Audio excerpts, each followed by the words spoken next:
This is a massive transfer window for Chelsea this summer. We have already, there's going to be some massive outgoings and some big incomings as well, I have no doubt, for us. Of course, already we've seen one new signing. Obviously, Marco Corella has unfortunately left the club. However, we have made a very good signing in what seemed to be somewhat of a direct replacement in Marco Playera.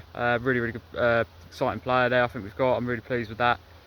Someone who can play on both sides of that back line. I mean, Alonso's going to want to do wing backs by the looks of it as well, so we need players who can fit that system. He's someone that can play as both a wing back and a full back, so that'll work nicely and can go either side, as I said. So I think that's a very good addition, and definitely a very exciting signing, and one I'm very pleased about, because we did need to act after losing Cucurella, and they did almost immediately, so I'm pleased with that. Now it looks like we on the other side, on the left, well, I say the other side, he can go both sides, Playera, but it looks like we're also signing a left back in Pep Chavaria, who plays for Rayo Vallecano currently.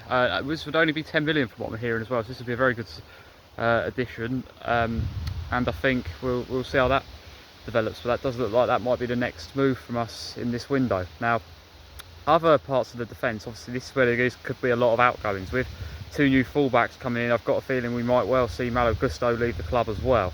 And as for the centre backs, I think we might see some real changes there, because Mahmoud Sarr, I think, could well be going. I think, you know, Chalobah and Tosin, there's been links between them and a lot of teams in Italy. I mean, Como apparently at times have been interested in both, so we'll see if anything comes of that. And Badish Shield, I imagine, will be going as well. I'm not sure where yet though. Fofana, I think is likely to stay. Should he stay? Does he deserve another year? I don't know, but he does. I'm not hearing any movement there, but one thing's for sure, we are going to need to reinvest in that area. Now obviously Paul van Hecken, centre back, we was interested in the sign for Spurs. Spurs are making some major moves this window, so that's he's off the table now. Usman Diomande is a player I really like, playing for Sporting Lisbon, a centre back that I think would be a good fit, and I think is someone who, you know, we've seen a bit of him at the World Cup as well, and I think that's would be a really good centre back. The only problem is there, I think, it's looking very much like he's going to go to Liverpool, if anywhere, at the moment. So, but Maxime Lacroix though is someone that is still available for Crystal Palace, and I do think. Well, you know, a couple of weeks ago it looked like this was moving in the right direction. It looks like it was almost nearly a done deal, but it's gone a bit quiet. So can we get Lacroix? Hopefully we can. I hope we can, because I think this will be a good signing. I think it's someone who's a very modern centre back. You know, we're going to want to be playing out from the back a lot, and someone who can do that, someone who can drive forward with the ball, someone who's got pace, a strong, you know, physical defender as well. So I think that would be someone who would be a good fit at the club, and like I say, we really desperately need to improve that area. Conceding way too many goals, making too many mistakes last season. We need to get a solid defence, and we started well in getting Playera in as full back. They need to look at some other areas now as well, which I hope we will. The goalkeeper is going to be a talking point as well, because it does seem like we are going to go for a goalkeeper, but it's unclear who yet. It's unclear what they're going to do here, but I do think Alonso will want a new goalkeeper. Sanchez, it is time. We do desperately need to sign a goalkeeper this window. It's looking like Jorgensen's going to go. I mean, imagine Sanchez as well. I mean, we don't know. We're going to have to wait and see. But I do. My number one choice for a goalkeeper would be Diego Costa, and we've seen him play for Portugal this World Cup, and he saved me on a few occasions as well. Made some good saves against Spain. Kept in made some big saves against DR Congo in the second half as well. So I'd actually think he'd be an excellent signing. Someone we've seen a lot of, very experienced now, or decent age now as well, 26. We've seen him get quite a lot of experience over the last couple of seasons as well. He's a very, very good goalkeeper. I think that's who we should go for. It could be expensive. He's valued at 40 million, but he could well end up going, I think, because of his release clause, something about 65 million. So it'd be expensive, but probably more so than other options as well. But if I could have, out of all the options about at the moment, I think that's who I'd want as a goalkeeper, and it is good to hear that we are linked with him, and there is some rumours there coming around over the last couple of days that we might be making a move for him. The midfield, obviously, we may need to sign a replacement for Enzo. I imagine so. It's certainly looking like that. Adam Morrison's been mentioned a lot. Bruno Guimaraes was mentioned as well. However, he is now looking like he's signing for Arsenal, so that's that one done. And Elliot Anderson looks certain to be going to City. So I do think that realistically, I mean, Adam Morrison definitely, he's linked with Liverpool.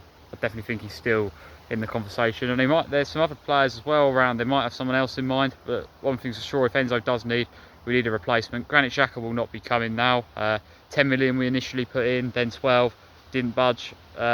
Sunderland, that wouldn't have been a replacement for Enzo, but it would have been someone who's worked under Alonso before, some experience into the team. It would have been a good addition, but I'm not too upset this one's fallen through. It's a shame, but I do think the priority needs to be someone like Enzo, someone who's got a real sort of creative side to his game as well, box to box, a real attacking threat, someone who can sort of go further forward as well. I think that's what we need to be looking at as well. I mean, as for centre forward, could we be signing a forward? Possibly. I mean, we always seem to be linked with centre forwards, and we're crying out for a top one. Nicholas Jackson returning to the club off of his loan. Bayern did not trigger the release clause. I do think that that was on the obligation to buy, or the option to buy that we had on the loan, so he's going to be coming back. I do think though he'll be sold. I can't see how he stays at Chelsea, seeing as the relationship between him and the club seems to have reached a point of no return with everything that happened in that last transfer window. And he's already said if he doesn't get first team football, if he regularly like first team football, then he's not going to want to stay, and I'm not sure we could give him that at the moment. I think the lap wants another year. I think wouldn't be surprised if he stays at this point. I do think this wouldn't be a bad time to cash in on him, to be honest. I think he's had 1 year, it's been a disaster, but no, if he stays, he stays. But I do think we're going to have to sign a top forward. I mean, Victor Osimhen, he's the one I would like. It's someone who we've been linked with for a while, someone who I've liked to have seen at the club for a while. Will he come? I'm not sure at this point. Dusan Vlahovic was always been mentioned as well. Only concern with him is his injury record, but the only thing with him is it would be a free transfer, and is that worth that could be worth the risk there, but it does, it's not really much of a risk on the free transfer. It sort of eliminates that a bit. It might be worth it, but it does look like, from what I'm hearing, he's going to Atletico Madrid, would be a replacement for Alvarez, and he would definitely be someone that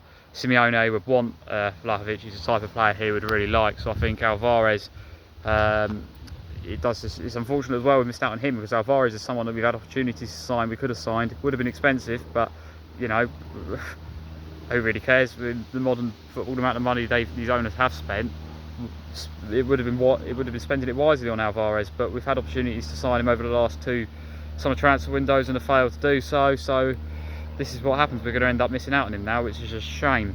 But yeah, there's a few others that have been talked about. There's one from Bournemouth that's been linked quite a bit. And as for the wingers, Garnacho's not even. Alonso started training with the squad last week. He got to work last week at Cobham, and Garnacho not even in the squad.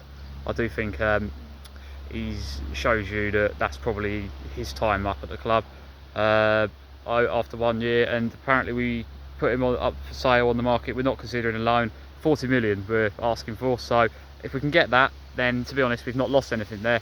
We bought him for 40 million, sell him for 40 million.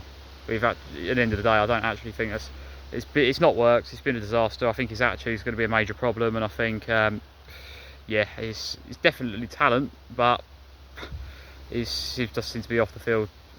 Problems seem to be following him around in the dressing room and stuff. And as for Pedro Neto, I think Pedro Neto will stay on. I think he'll get another year. Whether he stays, I mean, there has been some rumours. I'm not sure. I think he should get another year. We've seen some games at the World Cup. He did a good assist in one game. Other games he's been a bit quiet. But I think overall he deserves another year at Chelsea. We'll definitely give him another year. Esteval's obviously got that injury as well, so it's not out of the question we sign another winger. It's just a lot depends on what Alonso wants to do in that area, I think. And I think it is a bit of. I mean, Jesse Derry, I think, would have had some game time next season, and I think it's a shame in some ways he's gone out on loan. But I do also think 1 year loan at Sporting, I think that could be a good. He'll get some game time out there. I think that could be a good sort of year's experience for him at his age. So I actually think that could be a positive. Now, few of the younger players have been sold. Players that have featured in the first team at times have made appearances. Players like Rakzaki, players like Jimmy J Morgan, Campbell Bell, players like that. So yeah, some of them have been sold, moved on permanent deals instead of loans this time. I believe Mweka is still at the club, a potential backup option for centre forward.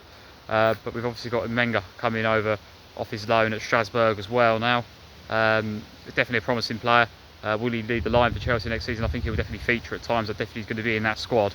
But whether or not, they're depending on what they do at centre forward, I think it might depend on whether they sign a top player for that position or not. What is positive is not hearing much rumours about João Pedro and Cole Palmer moving on anymore. That's certainly a relief to hear that. And then as for some of the other the players we've got on loan, we've of course got Mike Penders, can definitely be a promising goalkeeper, someone that we could bring back off his loan to have in the squad next season. Be interesting to see what they do there. He's had 2 years out on loan now. Will they give him another year on loan? I'm not sure. It might be time to try and integrate him and actually get him in the squad next season, at least maybe have him as the backup and maybe have him in playing some cup games and stuff. And then of course Borak as well. We've not really seen much of him play for Argentina in this World Cup, but he did well enough to get the call up, and again another player that's been very good on his loan, so someone that I definitely think we could have in this first team next season. So I think some of these players out on loan, I definitely think some of them can be promising, some of them can definitely be in the squad next season. Obviously, as I've said, a lot of players are going to need to be moved on. We have to be ruthless this window, and I do think we need more signings. I think I'm hoping we can start to see some movement over the coming weeks. We need a goalkeeper. I think we need a centre forward. If Enzo is to go, we'll need a replacement. And then, of course, I think we're already looking to do this. I think we're going to need 2 more defenders, I'd say at least. So I'd say at least 5 major signings here, I'd say we need. And then it just depends on who else leaves in what position, depending on what we need to, depending on who leaves to what we need to do, really. So that's how everything is at the moment. Some positive movement in some areas, though. So I do think over the coming weeks this could really start to pick up though, the transfer activity. So it's going to be an interesting time, and it's going to be a massive window for us. Of course, there's a lot that needs to be done, but we're hearing a lot of positive rumours at the moment. I think Alonso will definitely be keen to get this right. So I think we should, so far I think it's definitely worth trying to be optimistic for sure.